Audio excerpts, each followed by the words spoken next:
ଡାକ୍ତରଖାନା ଗଲା ମାତାଙ୍କୁ ନେଇ ଫେରିଲା 4 ଘଣ୍ଟା ପରେ। ଆସିଲା ବେଳେ ଲୋକ ଦେଖୁଛନ୍ତି ବାବାଜୀ କାନ୍ଧରେ ମୁଣ୍ଡ ରଖି ଶୋଇଛି, ଆଉ ତାକୁ କୁଣ୍ଢେଇ ଧରିଛି। ମଠ ଭିତରକୁ ଯାଇପାରୁ ନଥାଏ। ବାବାଜୀ ତାକୁ ଟେକି ଟେକି ନେଲା। କଥା କ'ଣ, ଗଲାବେଳେ ତ ଭଲ ଥିଲା, ଆଉ ଫେରିବା ବେଳକୁ ଏତେ ସାଂଘାତିକ ହେଲା କେମିତି? ଘର କରି ଘରର ଦାୟିତ୍ୱ ଠିକ୍ ରୂପେ ନ ତୁଲେଇ ପାରିବା ଯାହା ନିଶ୍ଚୟ ଅପରାଧ ହୁଏ, ଠିକ୍ ସେମିତି ସନ୍ନ୍ୟାସୀ ହୋଇ ବିହିତ କାର୍ଯ୍ୟ ନ କଲେ ଅନୁରୂପ ଅପରାଧ ହୁଏ। ଏହା ମୁଁ କହୁନି, ଶାସ୍ତ୍ର କହୁଛି। ଆଖି ଦେଖା ଘଟଣାଟିଏ କହୁଛି। ଉପହାସ କରୁନି। ଚରିତ୍ରମାନଙ୍କ ନାମ ଓ ସ୍ଥାନ ପରିବର୍ତ୍ତନ କରୁଛି ମାତ୍ର, କାହାକୁ ଉପହାସ କରୁନି। ମୋର କଲେଜ ପଢ଼ିବା ସମୟର କଥା।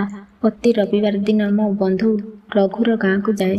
ଦ୍ୱିପ୍ରହରେ ତାଙ୍କ ଘରେ ମାଉସୀଙ୍କ ପରସା ଓ ସନ୍ଧ୍ୟାରେ ଫେରିଆସେ।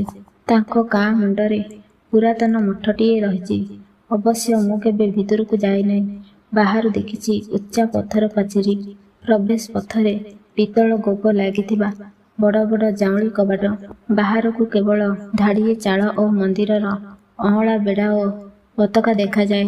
ସେଥିରେ ମୋର କିଛି ଯାଏ ଆସେ ନାହିଁ, କିନ୍ତୁ ମୁଁ ଯିବା ଦିନ ଦେଖେ ହିରୋହୋଣ୍ଡା ମୋଟର ସାଇକେଲରେ କିଏ ଜଣେ ଯୁବକ ବାବାଜୀ 2-3 ଥର ଯିବା ଆସିବା କରନ୍ତି ଓ ବ୍ୟାଗରେ କ'ଣ ସବୁ ପଛରେ ଓହଳା ହୋଇଥାଏ। ମନରେ କୌତୂହଳ ଜାତ ହେଲା। ଭାବିଲି, ହଁ, ସମୟ ଓ ଯୁଗ ବଦଳୁଛି, ଏମାନେ ବଦଳିବା ଅସ୍ୱାଭାବିକ କଥା। କିନ୍ତୁ ସନ୍ନ୍ୟାସ ଆବଶ୍ୟକତା ଭିତରେ ବଞ୍ଚିବା ଶାସ୍ତ୍ର କହିଛି।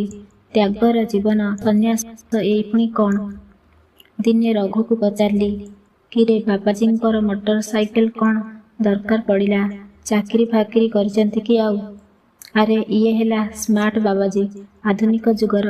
କୋଉ ଯୁଗରେ ତୁ ଅଛୁ କିରେ? ସନ୍ନ୍ୟାସୀ ହେଲା ବୋଲି ତାର କ'ଣ ସଉକ ହେବାକୁ ମନ ହେଉନି? 1.5 ବାଟି ଜମି ମଠର ଅଛି। ଧାନ ମୁଗ ବିରି ବିକୁଛି। ବର୍ଷକୁ ଲକ୍ଷେ ଟଙ୍କା ରୋଜଗାର ହେଉଥିବ ବୋଧେ।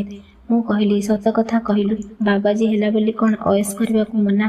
ଆରେ ଶୁଣ, ଏ ବାବାଜୀ ପ୍ରତାପ ଦାସ, ଶିକ୍ଷାଗତ ଯୋଗ୍ୟତା ଅଣ୍ଡର ମ୍ୟାଟ୍ରିକ। ଏ ମଠର ମହନ୍ତୀ ବୁଢ଼ା ବାବାଜୀ ସ୍ୱର୍ଗତ ସୁବାସ ଦାସ, ମାନେ ଏହାର ଗୁରୁଙ୍କର ପୁତୁରା ଇଏ। 8 ବର୍ଷ ବେଳୁ ୟାକୁ ଆଣି ପାଖରେ ରଖିଲେ ଓ ଶିକ୍ଷା ଦୀକ୍ଷା ଦେଲେ। କିନ୍ତୁ ପାଠ ପଢ଼ାରେ ମନ ନଥିଲା କି ପୂଜା ପାଠରେ ମନ ନଥିଲା। ସବୁବେଳେ ଦୁଷ୍ଟାମି କଲା। ବୁଢ଼ା ବାବାଜୀଙ୍କର କଥା ମାନିଲା ନାହିଁ। କିନ୍ତୁ କ'ଣ କରିବେ, ଚୁପ୍ ରୁହନ୍ତି। ଥରେ ନବମ ଶ୍ରେଣୀରେ ଗୋଟିଏ ଝିଅ ପାଖକୁ ପ୍ରେମ ଚିଠି ଲେଖି ଧରା ପଡ଼ିଲା। ଝିଅର ଭାଇମାନେ ତାକୁ ଗଛରେ ବାନ୍ଧି ବହେ ଛେଚିଲେ। ଏମିତି ମାଡ଼ ତା ବାପା କୋଳେ ଖାଇ ନଥିବ। ବାପାଲୋ ବୋଉଲୋ ମରିଗଲି ରଡ଼ି ଛାଡ଼ୁଥାଏ। ଗାଁ ଲୋକ ସମସ୍ତେ ଜମା ହୋଇଥାନ୍ତି। ଦେହ ସାରା ଆଳୁ ପରି ଫୁଲି ଯାଇଥାଏ। ଯେତିକି ରଡ଼ି ସେତିକି ମାଡ଼। ଦେହ ଫାଟି ରକ୍ତ ଝରୁଥାଏ। ବୁଢ଼ା ବାବାଜୀ ଶେଷରେ ଯାଇ ଭୁଲ ମାଗି ତାକୁ ମୁକୁଳେଇ ଆଣିଲେ। ରସିକ ପଣିଆ ସେଇଠୁ ବନ୍ଦ। ମାସେ କାଳ ଚାଲି ପାରିଲା ନାହିଁ। ପାଠପଢ଼ା ମଧ୍ୟ ଇତିଶ୍ରୀ। ବୁଢ଼ା ବାବାଜୀ ଦେହ ଛାଡ଼ିବାକୁ ଅଳ୍ପ ଦିନ ଥାଏ ମଣ୍ଡଳୀ ଡକାଇ ପୁତୁରାକୁ କୌପନୀ ଦେଇ ସନ୍ନ୍ୟାସୀ ଦୀକ୍ଷା ଦେଲେ। ବଡ଼ ଭୋଜି ହେଲା।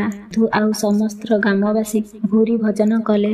ମକରା ପରିବର୍ତ୍ତନ ହେଲା ପ୍ରତାପ ଦାସ ନାମରେ। ପ୍ରତାପ ଦାସ ହେଲା ମଠର ଉତ୍ତରାକାରୀ। ଏହାର ଠିକ୍ 10 ଦିନ ପରେ ବାବାଜୀ ଦେହ ରକ୍ଷା କଲେ। ଏଥର ମଠରେ ନୂଆ ବାବାଜୀଙ୍କର ଉତ୍ପାତ ଆରମ୍ଭ ହୋଇଗଲା। ଧାନ ଚାଉଳ ବିକାବିକି ଚାଲିଲା। ହିରୋହୋଣ୍ଡା ମୋଟର ସାଇକେଲ କିଣାଗଲା। ମଠର ଗୁମସ୍ତା ହାତରେ ସବୁ ଦାୟିତ୍ୱ ଲଦି ଦେଇ ବାବାଜୀ ଅୟସ କଲେ। ବେଳେ ବେଳେ ଶୁଣିବାକୁ ମିଳେ ମଠର ଜଗୁଆଳୀଠାରୁ ଯେ ବାବାଜୀ ସନ୍ଧ୍ୟା ହେଲେ କବାଟ ଭିତର ପଟୁ ବନ୍ଦ କରି ରହୁଛନ୍ତି। ସକାଳୁ ଖାଲି ବୋତଲଟିଏ ପଲଙ୍କ ତଳେ ଗଡ଼ୁଥିବ। କିଛି ଦିନ ପରେ ଦେଖିବାକୁ ମିଳିଲା ଜଣେ ଯୁବତୀ ମାତା ଆସି ମଠରେ ରହିଲେଣି। ଗାଁ ସାରା ଚର୍ଚ୍ଚା ଚାଲିଲା। ଗାଁ ଲୋକେ କୁହାକୁହି ହେଲେ, ମଠରେ ମାତା ରହିବା ମାନେ ବାବାଜୀ ନିଶ୍ଚୟ ଖରାପ ସମ୍ପର୍କ ରଖୁଥିବ। ନିଆଁ ପାଖରେ ଘିଅ କେବେ ରହିପାରିବନି। ଆଉ ଇଏ କ'ଣ ତାକୁ ଛାଡ଼ିଥିବ? ଯୁବତୀ ମାତାଟିଏ। ଘର ଜୟପୁର ଗାଁ। ଗରିବ ଘରର ଝିଅ। 2 ବର୍ଷ ତଳେ ବିବାହ କରିଥିଲା। କିନ୍ତୁ କୌଣସି କାରଣରୁ ସ୍ୱାମୀ ମରିଗଲା। ପିଲାପିଲି ହୋଇ ନଥିଲେ। ଝିଅକୁ ବାପା ଘରକୁ ନେଇଗଲେ। ଠିକ୍ ଏତିକିବେଳେ ବାବାଜୀ ସେଠାରେ ପହଞ୍ଚି କ'ଣ ପାଠ ପଢ଼ାଇଲେ କେଜାଣି ଝିଅଟି ମାତାଜୀ ହେବାକୁ ରାଜି ହୋଇଗଲା।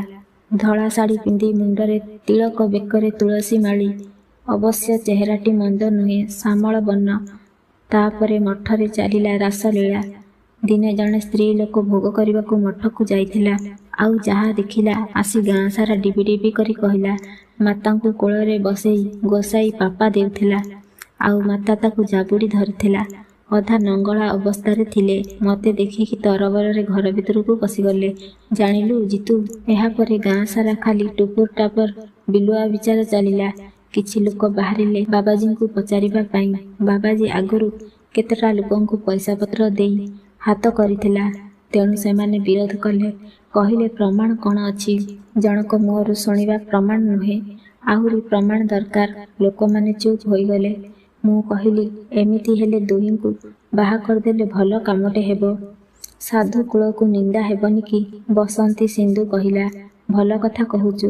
ହଇରେ, ଯଦି ବାହାଘର ଆଉ ଏଇ ମଠରେ ତାର କିଛି ଅଧିକାର ରହିବ ନାହିଁ, ସମ୍ପତ୍ତି ସବୁ ହାତରୁ ପଳାଇବ। ତେଣୁ ଏଇଟା ଭଲ ବାଟ। ସାଧୁ ବେଶରେ ରହି ସମାଜ ଆଖିରେ ଆଙ୍ଗୁଠି ଗେଞ୍ଜି କାମ ବାସନାକୁ ଉପଭୋଗ କରିବା, ସଭ୍ୟତ ଘୃଣ କାମ କରିବାର ଏଇଟା ହେଲା ବଢ଼ିଆ ଉପାୟ। ହଁ ଶୁଣ, ଏଇ 2 ଦିନ ତଳର ଘଟଣା। ମିଛ ଲୁଚି ରହେନା। ବେଳେବେଳେ ସାନ୍ମାକୁ ଆସିଯାଏ। ମାତାର ଜ୍ୱର ହୋଇଛି କହି ଡାକ୍ତରଖାନା ଗଲା ମାତାଙ୍କୁ ନେଇ। ଫେରିଲା 4 ଘଣ୍ଟା ପରେ। ଆସିଲା ବେଳେ ଲୋକ ଦେଖୁଛନ୍ତି। ବାବାଜୀ କାନ୍ଧରେ ମୁଣ୍ଡ ରଖି ଶୋଇଛି, ଆଉ ତାକୁ କୁଣ୍ଢେଇ ଧରିଛି। ମଠ ଭିତରକୁ ଯାଇପାରୁ ନଥାଏ। ବାବାଜୀ ତାକୁ ଟେକି ଟେକି ନେଲା। କଥା କ'ଣ?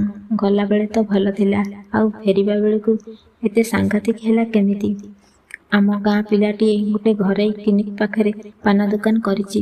ସିଏ ଦେଖିଲା ଏ ଦୁହେଁ ସେଇ କ୍ଲିନିକକୁ ଗଲେ, ଆଉ ଫେରିଲେ ଘଣ୍ଟାଏ ପରେ। ତା ମନରେ ସନ୍ଦେହ ହେଲା, ଗୋଟେ ସୁଇପର ତାଠାରୁ ପାନ ଖାଏ। ଏଇ ତାକୁ ମାଗଣାରେ ପାନ ଆଉ ବିଡ଼ି ଦେଇ କଥାଟି ଆଦାୟ କରିନେଲା। କ'ଣ କି ମାତା 3 ମାସର ଗର୍ଭ ନଷ୍ଟ କରିବା ପାଇଁ ଆସିଥିଲା। ବିଜୁଳି ବେଗରେ କଥାଟା ରାଷ୍ଟ୍ର ହୋଇଗଲା।